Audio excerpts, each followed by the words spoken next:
Welcome to Around the Weird. Here's your host, the museum curator of the strange and unusual, Mr. Nothing. Thank you, mysterious voice, and welcome back to Around the Weird, a booktube channel where I talk about all the unusual and out of the ordinary literature that I've found in my travels. Today it is the end of August, at least at the time that I'm making this. I rather than talk about a specific book that I want to read, or that I have read, I'm going to do the usual wrap-up and TBR for both August and September, respectively. I think I had a pretty weird August overall in terms of what I read. I really only read a couple of books, whereas usually I get to a little bit more, especially with graphic novels. I feel like my month was kind of blocked off by Crime and Punishment, which I really enjoyed, and Atlas Shrugged, which I hated. And I'll talk a little bit more about that in the when I get to the wrap up. But those two kind of took a lot of my time, so I didn't have an opportunity to get to everything that I wanted. But we're going to push that off until September. Hopefully I'll be able to get to some of the books that I want to get to, and it'll be enjoyable and whatnot. Other news, in my personal life, I have decided to join a cult. Not really. Although technically any organization can be a cult by the definition of the word cult. But one of the communities in my one of the groups in my community, a group called the Odd Fellows, they recruit people. They don't recruit. They seek people out, or not seek people out. Again, they allow people to try to pledge and become members. So it's like the Kiwanis or the Masons or any other group like that, where you just join and become a member and then do great things for the community. And I feel like this will help me become a better member of the community. Not at all related to reading, but I just wanted to share just a random event that's going on in my life, something that I'm pretty thrilled about. Whereas on the other side of things, with Atlas Shrugged, I was not thrilled about that. That was awful. And while I don't regret reading it, it certainly wasn't an enjoyable event in my life, and I'll get to that very soon. But without further ado, let's do the wrap up and TBR, and then we'll move on from there. So what did I read in August? In terms of books, I read Crime and Punishment by Fyodor Dostoevsky, which I thought was great, but heavily flawed. Or not even heavily flawed, just minorly flawed. I really liked the sort of exploration of guilt and atonement as well. And then Dostoevsky does a good job of exploring the sort of environment that crime takes place. Not simply saying it happens in a vacuum, but pointing out that if you're from a lower class background, if you can't make ends meet, if you're not doing that well mentally health wise, it's going to make crime something that you just sort of fall into. Not necessarily always, but it certainly doesn't help you. And while I did really enjoy the story, and compared to everything else I read in August, it was probably the best and the most dense material. I do think that it takes Dostoevsky a long while to truly get into the flow of the story, which makes it a bit unbearable at times. And then also overly relying on religion as a way to reach atonement, to atone for your crimes.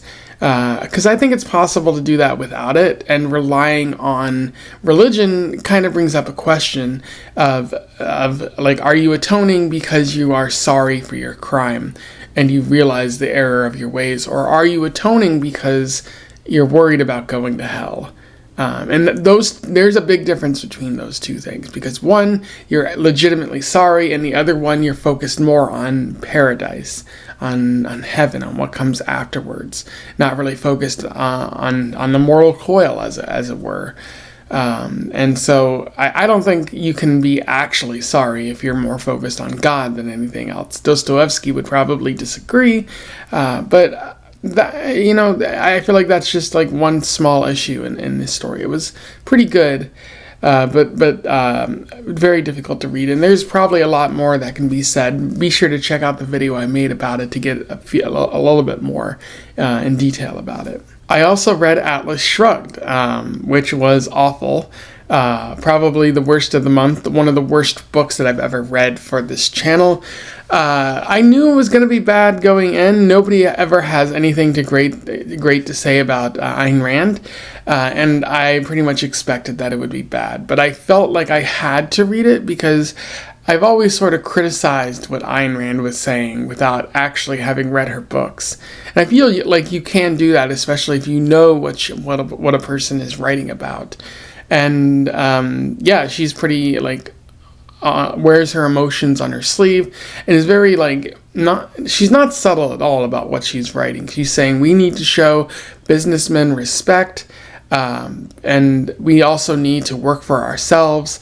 We can't rely on handouts from other people. She portrays these characters in the story as very heroic, even though they're doing bad things to their loved ones as well as to the rest of society, essentially engaging in convoluted international terrorism, and sabotaging global trade in an effort to prove that they're necessary to society. And these characters would be the villains in any other book, which I feel I said in my review. Again, go check out my review. It's like 40 minutes, but I talk about some pretty interesting ideas and note how Ayn Rand is just a bad writer, not very compelling, and also just writing about terrible themes, and her messaging is very bad.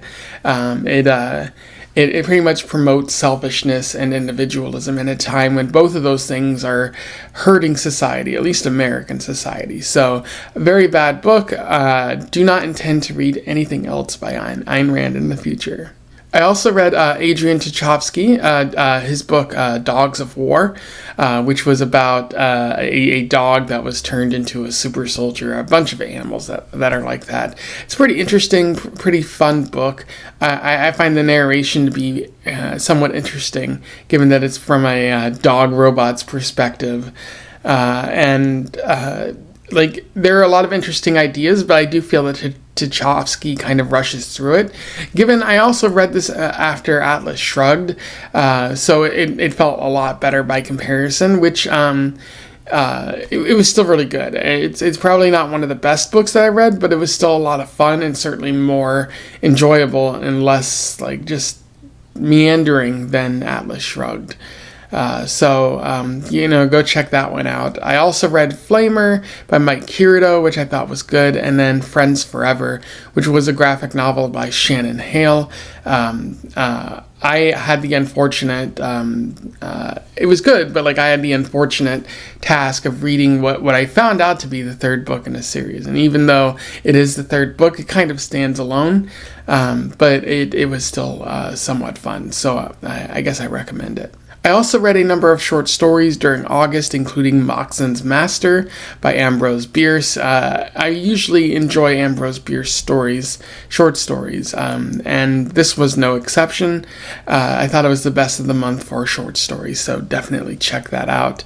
Barefoot Dogs, which was an okay story. Examination Day by Henry Slezar, which I thought was okay, but also superficial, largely working towards its twist rather than telling a compelling story on its own and then having a twist at the end.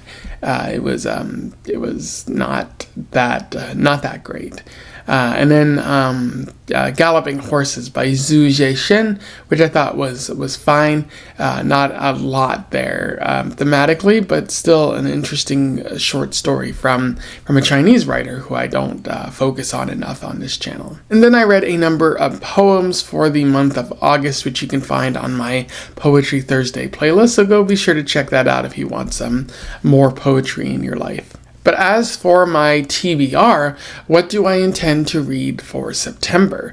Well, as I mentioned earlier, there are some books that I didn't get to in August, so I want to finally get to them, including what I'm going to start with is Winter of Our Discontent by John Steinbeck. It's about time that I return to Steinbeck. I love his writing, whether it's The Pearl, The Grapes of Wrath, of Mice and Men, of Dubious Battle, which I think is one of his best. If not that, then it's East of Eden, which is also a superb story. So I'm looking forward to reading more Steinbeck there. And then some Bevan reads that I got from her that I haven't read yet. The King Must Die, which I got from my coworker. Lush by Natasha Friend, which is a young adult story, but it's also a banned book. Flamer, which I talked about earlier, was also a banned book, which banned more so because of this recent spree by the conservatives in America who decided to ban it because of its discussion of a gay awakening of sorts. But Lush is also banned due to discussion of maybe parental abuse and alcoholism. I'm not 100% sure, but I look forward to reading that. But I intend to read Berserk by Kentaro Miura. I think I'm on volume 13, and also a number of books from my local library. So be sure to check that out. As for short stories, I do want to read two from Gary Soto, as well as Kate Chopin. I have read one of hers before. I think it was The Yellow Wallpaper, which was pretty good. That might not have been Kate Chopin. I'll be sure to put something up here if that's not the case. And then other short stories as well. And then a number of poems, of course, for September, including one by Alexander Pushkin, who is a Russian author that I've heard of before, but I haven't read any of his works, so I'm looking forward to checking out that stuff. Anyway, those are my thoughts on, or not my thoughts, but that's what I intend to read in September and what I read in August. If you have any recommendations, let me know in the comments below. I would love to hear from you and possibly read a book that you think I might enjoy or that you enjoyed. It should be quite fun. Otherwise, don't forget to like, share, and subscribe so that more people can find out about any of these books or this channel if they don't already know. And until then, I wish you the best of luck in your weird and September-based travels. Farewell.